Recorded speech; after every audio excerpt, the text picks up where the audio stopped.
Dimple Kapadia B town की वो heroine रही हैं जो अपनी पहली फिल्म आने से पहले ही फेमस हो गई थीं और शादीशुदा भी। वो सिर्फ 14 साल की थीं जब राज कपूर ने उन्हें ढूंढा था।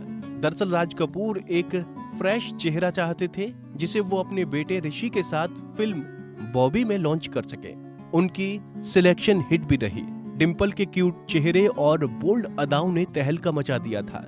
लोग डिम्पल को फिर पर्दे पर देखना चाहते थे, लेकिन फिल्म रिलीज होने से पहले ही डिम्पल ने अपना करियर खुद ही खत्म कर लिया था।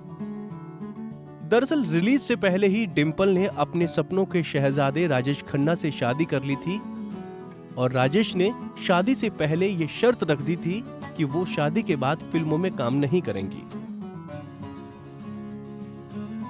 उस समय डिम्पल बॉलीवुड की सुपरस्टार हीरो राजेश के प्यार में इतनी पागल थीं कि उन्होंने बिना सोचे समझे ये शर्त मान भी ली और महज 15-16 साल की डिम्पल ने अपने से 2 गुनी उम्र के राजेश से शादी कर ली। लेकिन जल्द ही डिम्पल को अपनी गलती का एहसास हो गया और कुछ सालों बाद ही दोनों की राहें अलग हो गईं। हालांकि वो 2 बेटियों की मां बन चुकी थीं। अपने एक इंटरव्यू में डिम्पल ने कहा, हम दोनों एक दूसरे से अलग थे। मुझे लगता है शायद मैं बहुत छोटी थी ये समझने के लिए कि वो कैसे हैं। मैं उनके स्टार व्यवहार को बिल्कुल समझ नहीं पाई। अलग होने के बाद डिम्पल ने फिर अपनी फिल्मी दुनिया में वापसी की और एक नहीं कई बेहतरीन फिल्मों में काम किया। वैसे आपको बता दें कि डिम्पल खुद अमीर गुजराती परिवार से ताल्लुक रखती थी। उनके पिता चुन्नी भाई कपाड़िया रईस शख्स थे जो अपने आलीशान बंगले समुद्र महल में अक्सर फिल्म सितारों को पार्टियां देते थे और एक ऐसी ही पार्टी में राज कपूर ने डिम्पल कपाड़िया को देखा था और बॉबी के लिए साइन कर लिया था। हालांकि राजेश खन्ना से अलग होने के बाद डिम्पल के अफेयर्स के चर्चे भी रहे। सनी और डिम्पल का नाम जुड़ा। कहा तो ये भी जाता रहा था कि डिम्पल की बेटियां सनी को छोटे पापा कहने लगी थीं। साल 2017 में सनी और डिम्पल को लंदन में एक बस स्टॉप पर हाथ में हाथ डाले देखा गया था। हालांकि आपसी रिश्ते की बात दोनों ने कभी स्वीकार नहीं की। वहीं कहा जाता है कि डिम्पल और सनी के बीच रवीना टंडन आ गई थी। रिपोर्ट्स के मुताबिक सनी और रवीना फिल्म जिद्दी की शूटिंग के दौरान करीब आ गए थे।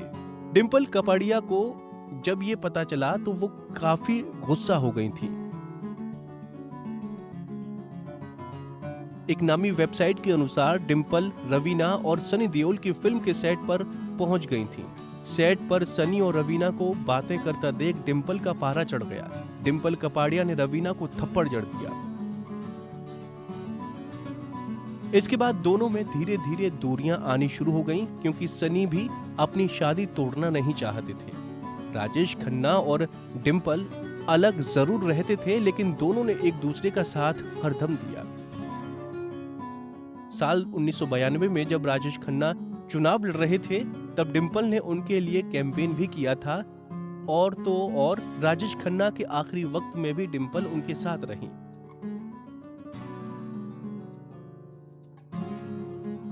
राजेश खन्ना का 18 जुलाई 2022 को मुंबई में उनके बंगले आशीर्वाद में निधन हो गया था। एक्टिंग के अलावा डिम्पल साइड बिजनेस भी करती हैं। अगर आप नहीं जानते तो बता दें कि डिम्पल अपनी ओरोमा कैंडल बनाने का बिजनेस करती हैं। उनका ये बिजनेस भी इंडस्ट्री में काफी फेमस है। आपको डिम्पल और राजेश की जोड़ी कैसी लगती है हमें कमेंट बॉक्स में जरूर बताएं। से जुड़ी मोर अपडेट्स के लिए हमारे इंस्टाग्राम को फॉलो, फेसबुक को लाइक और यूट्यूब चैनल सब्सक्राइब करना ना भूलें।